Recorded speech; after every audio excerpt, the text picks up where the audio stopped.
కనిపించే ప్రత్యక్ష దైవం అమ్మ. బతికినంతకాలం తన బిడ్డలు బాగుండాలని పరితపించే ఆ మాతృమూర్తి తను ఏ పరిస్థితిలో ఉన్నా పిల్లలు బాగోగుల కోసం నిత్యం కృషిస్తుంది.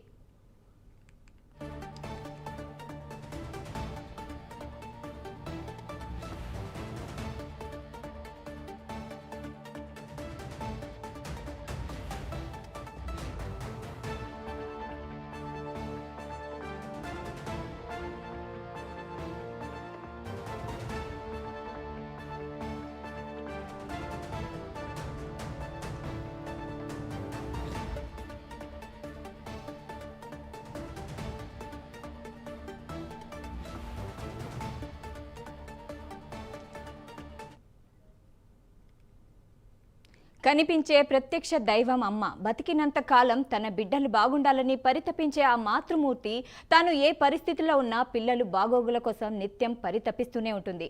పిచ్చివాడైన తన బిడ్డను 4-10 వయసు దాటినా చంటి బిడ్డ వలె చూసుకుంటుంది. పట్టడంతో కడుపు నిండడమే కాదు, అన్నీ తానై మాతృప్రేమ గొప్పతనాన్ని చాటి చెబుతుంది ఆ వృద్ధురాలు.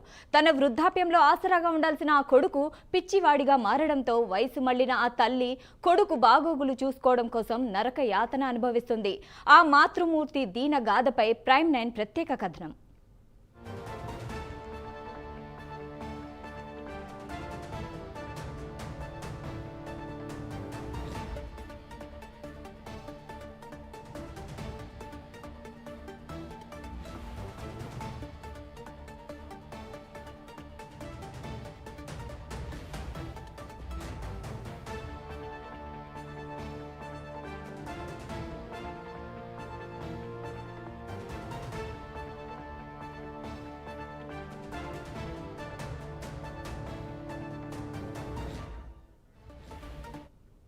కాళ్లకు చేతులకు గొలుసులతో కట్టేసి నిర్బంధించిన ఈ వ్యక్తిని చూస్తే అయ్యో పాపం, ఎంత తప్పు చేస్తే మాత్రం ఇంత నిర్బంధమా అనుకుంటారు. ఇలా నిర్బంధించింది తల్లే అని తెలిస్తే మరీ ఇంత కర్కశమా అంటూ నిట్టూరుస్తారు జనం. కానీ మతి స్థిమితం కోల్పోయిన ఈ కొడుకు అందరిపై దాడికి పాల్పడుతుంటే తప్పని పరిస్థితుల్లో బంధించి లోలోన కుమిలిపోతున్నానని ఆ వృద్ధురాలు చెబుతున్న మాటల వెనుక ఓ కన్నీటి గాథ దాగి ఉంది.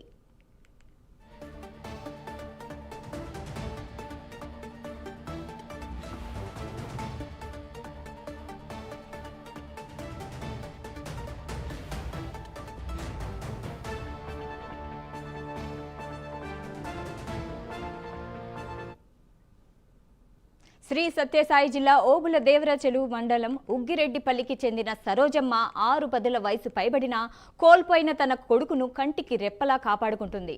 సరోజమ్మకు ఒక కుమారుడు, కూతురికి పెళ్లి చేసి అత్తారింటికి పంపించింది. భర్త గోవిందప్ప సరోజమ్మను వదిలి వెళ్లిపోయాడు. కుమారుడి పెళ్లి చేస్తే వృద్ధాప్యంలో తన ఆలనా పాలన చూసుకుంటాడు అనుకుని కర్ణాటక రాష్ట్రానికి చెందిన ఓ మహిళతో తన కుమారుడు రమేష్కు వివాహం జరిపించింది సరోజమ్మ.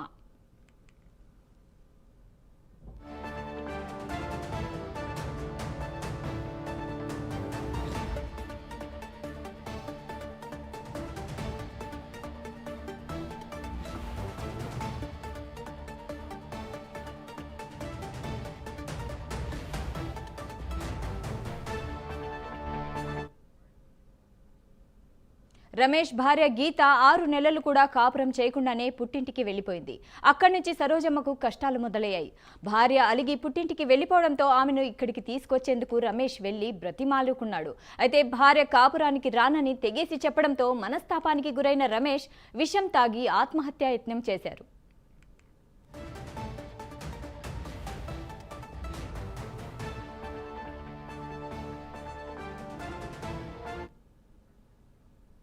ప్రాణాల మీదకు తెచ్చుకున్న కుమారుడికి చేతనైన కాడికి వైద్యం చేయించి రమేష్ ప్రాణాలు నిలబెట్టింది సరోజమ్మ. అయితే అప్పటి నుంచి రమేష్ మతి స్థిమితం కోల్పోయి వింతగా ప్రవర్తిస్తూ ఉండేవాడు. ఏదో ఒకరోజు సాధారణ స్థితికి వస్తాడులే అనుకుని అతని ఆలనా పాలనా చూసుకుంటుంది. పొట్టకూటి కోసం సరోజమ్మ కూలి పనులకు వెళ్లేది. ఏడాది గడిచినా రమేష్లో మార్పు రాలేదు. పిచ్చివాడిలా మారిపోయాడు.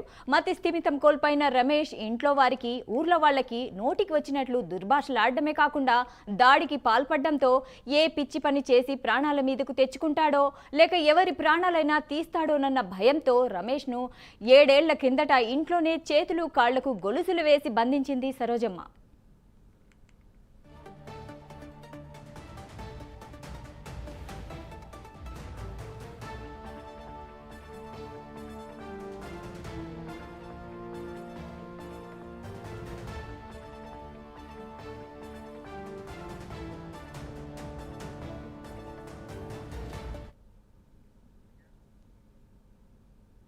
కన్న కొడుకుని ఇలా చూడాల్సి వస్తుందని కలలో కూడా ఊహించని ఆ తల్లి కన్నీటిని దిగమింగుకుంటూ పూటకింత అన్నం పెడుతూ అతన్ని సపర్యలు చేస్తుంది.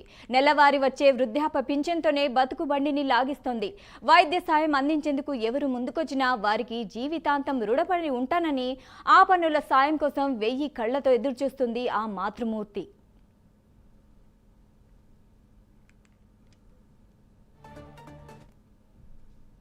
నా బిడ్డకి పింఛన్ అన్నా చేపించండి, పింఛన్ లేని తర్వాత ఆసుపత్రిలో ఎడన్నా చూపించండి. జయ స్వామి మీకు నమస్కారము. ఆ పింఛనీతో నేను కాలం చేసుకుంటాను. నేను కూలి బాలాను, నాలి బాలాను, ఇంట్లో బాధపడుకొని 5 ఏళ్ళ నుంచి కట్టేసుకొని అన్నం పెట్టుకొని అవతల కూర్చునింది ఎరిగింది ఎత్తిపోసుకొని ఉండా సాములాలా. మీకు నమస్తే. చిన్నపిల్లలు అయితే అమ్మ అనుకోవచ్చు, పెద్ద బిడ్డ భార్య వెళ్ళిపోయిన ఒకటింటి అయిపోయి నాకు హింస పెడతాడు.